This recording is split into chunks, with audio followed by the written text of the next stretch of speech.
Digga-doom, digga-doom, bum bum. Oh, oh, TMI.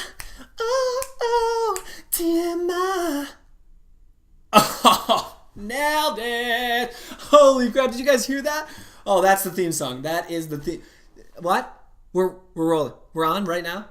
No, we're not.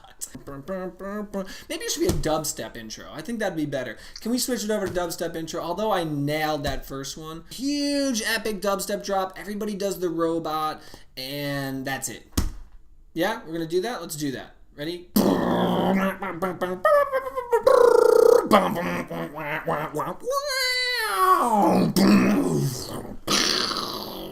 Epic intro, bro. I know, man. Fist bump. You guys still there? Too much for you? Well, too bad. Hey, guys, what's up? Los Angeles, YouTube, world, hello. My name is Rob Swope, and this is the first ever episode of TMI. So what's TMI? Well, it is a 5-minute daily show about my tangents. I'm just going to go on a tangent. 5 minutes uninterrupted, uncut, unedited, unadulterated, raw, straight to you. That sounded bad at the end there, but you get drift that I'm drifting. You get that drift, right? Cool. All right, well, let's do this. Got my pet duck, Roger, over here. What up, Raj? He's going to keep me online. He's really good. He's really good with keeping time. 5 minutes, Roger. 5 minutes on the clock. Just quack when it's done or something. Like, just give us a quack. I don't know. Cool? All right. He's awesome. All right, first topic. Twitter music is officially dead. DEA, dead. And you know who cares about it? Nobody. Do you care? Do you even know what Twitter music is? Probably not. Prob's not. You know why? Because it sucked. See, if Twitter just stuck to what they do best, they would have been fine, but they tried to be cool. Hey, I'm the cool kids. I'm hanging out with the music crew. Yeah. No, nobody cares about what's trending on Twitter when it comes to music. Unless it's like a music award like show or something where we're like, oh, someone had a really kick-ass performance. Cool. But look at, if you look at this right here, this like the homepage, the popular page of it, you can see it's just like, okay, I don't really care. I have apps that I can listen to music from, like Spotify, and as much as you integrate with it, it doesn't matter. And you can see their official tweet. Later this afternoon, we will be removing Twitter music from the App Store. If you have the app, it will continue to work until April 18th. Wah, wah. I'm kind of glad, though, because they thought they were pretty cool, and they're not. I love Twitter, though, and Twitter music was just an epic fail. Do you guys agree? Do you or do you not? Has anyone downloaded the app? I didn't even download it. That's how much I didn't like it. Anyway, it looks like a lot of people are replying here saying, I don't know what happened to We Are Hunted. That's the company that created it. Too bad. Bummer. Can't say I'm going to miss you. I hear you. Anyway, so are they going to continue with stuff in music? Well, I dug up this article on Read Write, and it seems like they're teaming up with Billboard, which I don't even know if Billboard's even relevant anymore. Sorry, man. I don't mean to throw you under the bus, Billboard, but you combining with Twitter, it's like, they're making this chart called Social Soundtrack, and it basically sounds like Twitter music as a Billboard chart. So I guess they figure that if people don't like the app, they'll like a Billboard chart, but I don't really think that any of those people are listening to either of those things. So I don't know, they're going to continue to try, but here's the thing, guys. I love Twitter, and I'm going to share with you a tweet that actually matters to me that has some music involved with it, and it's from Jimmy Fallon. My boy Jimmy!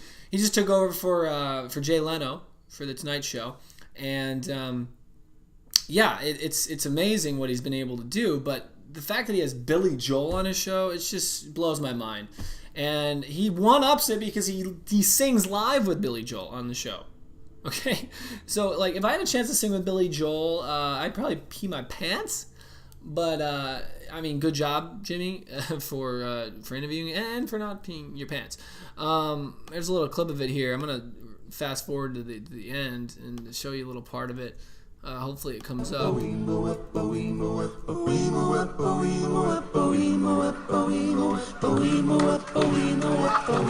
Friggin' cool. But not only that, see, you'll hear voices in the background. They use this Loopy iPad app to record their voice and then like layer it. So it sounds like they're basically a doo-wop group, but it's just like a two-man doo-wop group.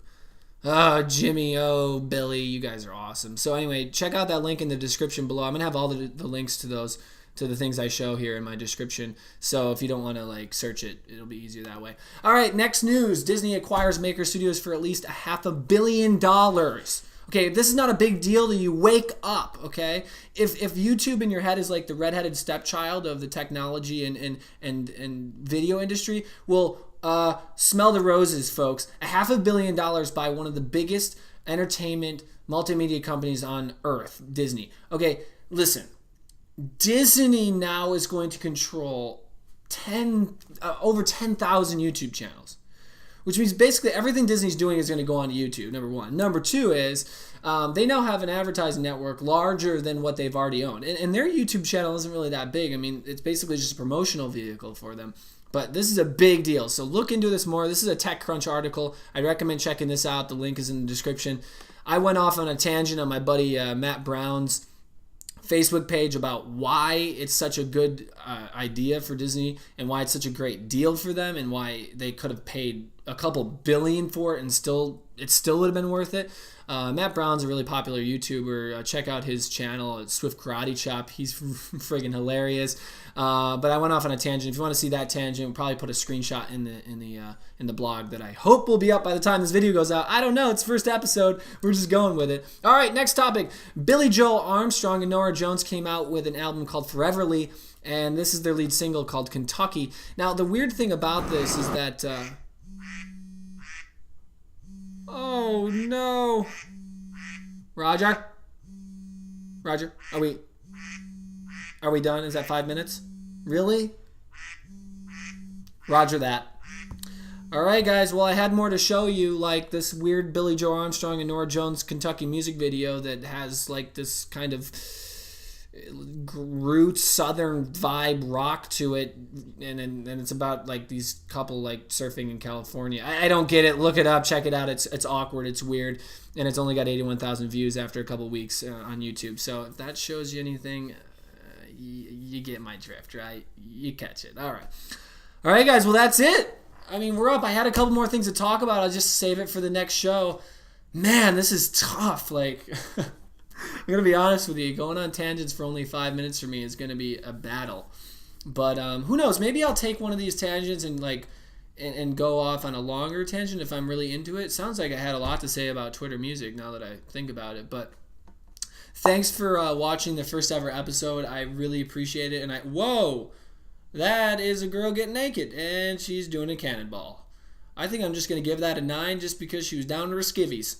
And she was also topless, so maybe 9.5. Did not see that coming. All right. Hopefully there's no children watching this video. Although I think that was PG-13. Yeah, that's okay. I mean, if she turned around and was all like, "Oh, hey, Rob, is this TMI? Oh, pun intended. Hashtag my titties are everywhere." Whoa, that's too much. That's too much. All right. Well, thank you very much for watching. Those were the tangents of my imagination. My name is Rob Swope, and until next time, peace out.